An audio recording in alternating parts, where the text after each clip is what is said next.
You can spend weeks capturing every single petal, every shade of crimson, every dewdrop, but you cannot bottle the smell. You can paint a masterpiece, but you can't paint the experience. If your goals look like beautiful paintings, but your daily actions feel empty, then we need to talk about the smell of success. Hey everyone, welcome back. If you've ever chased a big goal, launching a business, running a marathon, mastering a skill, you know this feeling. You have this powerful vision in your mind, the finished product, the acceptance letter, the applause, the headline, that's the painting. But then Tuesday morning arrives, you sit down in front of a blank to-do list, and suddenly, the motivation disappears. Where's the excitement now? Where's the energy that was supposed to pull you out of bed? Today we're talking about something most motivation advice completely misses. The difference between picturing success and actually enjoying the process that creates it. Because if you only fall in love with the painting, you'll quit when the studio starts to smell messy. And by the end of this video, you'll know how to make the process itself feel rewarding, so the work pulls you forward instead of draining you. Let's start with the biggest mistake people make. Most people spend 99% of their energy obsessing over the final result, and almost zero energy designing the process. They imagine the finished rose, perfect, elegant, fragrant, but they forget that before that rose exists, the painter has to deal with mud. Mixing colors, fixing mistakes, cleaning brushes. That messy middle is where most people quit. This is what I call goal outcome addiction. When you imagine the big win, money, praise, success, your brain releases dopamine. It feels amazing, but it's temporary, because the reward is tied to something that hasn't happened yet. It's like smelling perfume when you haven't even bought the bottle. The bigger problem is what comes next. Reality. The distance between the perfect vision in your head and the imperfect work in front of you. That gap creates dread. If you only love the idea of success, the real work will feel unbearable. Think about learning guitar. The vision is playing a blazing solo on stage, but the reality? Practicing the same awkward chord transition, again and again, for hours. If you hate the practice, the stage will never happen. So the real question becomes this: how do we make the work itself enjoyable? The answer starts with engineering the experience. If the process doesn't naturally feel rewarding, we have to design it so it does. Your brain builds powerful associations, which means the environment you create around your work matters more than you think. Simple cues can change everything. Music, lighting, smells, rituals. Imagine this. You only listen to one specific playlist when you're doing deep work. Never while driving, never while relaxing. Only when you're focused. Eventually your brain starts connecting that music with productivity. The moment the music starts, your brain shifts into work mode. That playlist becomes the smell of progress.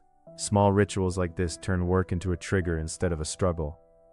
But environment alone isn't enough. You also need small victories. One of the biggest motivation killers is setting goals that are too big for a single day. Write 2,000 words. Make $1 million. Transform my life. Your brain sees that and immediately shuts down. Instead, focus on micro wins. Write for 25 focus minutes. Track your expenses today. Send one difficult email. Make one call you've been avoiding. That's it. When the timer ends, celebrate the completion. Stand up, stretch, take a breath. Acknowledge the progress. Those tiny wins are like small bursts of fragrance, and when they accumulate, the entire process begins to feel rewarding. But even with the perfect environment and micro wins, something still shows up. Resistance. This is the part that crushes most people. You start strong, you build the routine, you set up your workspace. Then you hit what I call the ugly middle. The excitement fades, the results are still far away, and suddenly everything feels pointless. This is where mindset becomes critical. Instead of seeing mistakes as failure, treat them as information. Think about a painter mixing colors. If the shade is wrong, they don't throw away the canvas and quit painting forever. They adjust. Wrong ratio, wrong lighting, wrong pigment. It's feedback. The same rule applies to your habits. If your morning routine fails, that's not a character flaw, it's data.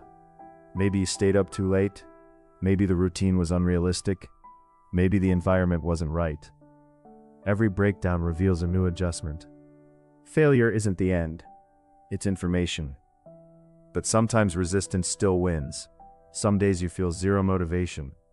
Those are the days when the 10-minute rule becomes powerful. Instead of forcing yourself into hours of work, commit to just 10 minutes. 10 minutes of writing, 10 minutes of studying, 10 minutes of building. Nothing more. If you still want to stop after 10 minutes, you can, but something interesting happens. Most of the time, the hardest part isn't the task. It's starting. Once momentum begins, the task feels easier. The smell changes. What felt like a chore begins to feel like progress. 10 minutes turns into 30. 30 turns into an hour. All because you remove the pressure to be perfect. And finally, the most powerful shift of all, identity. Stop trying to become someone who does the work. Start identifying as someone who already does.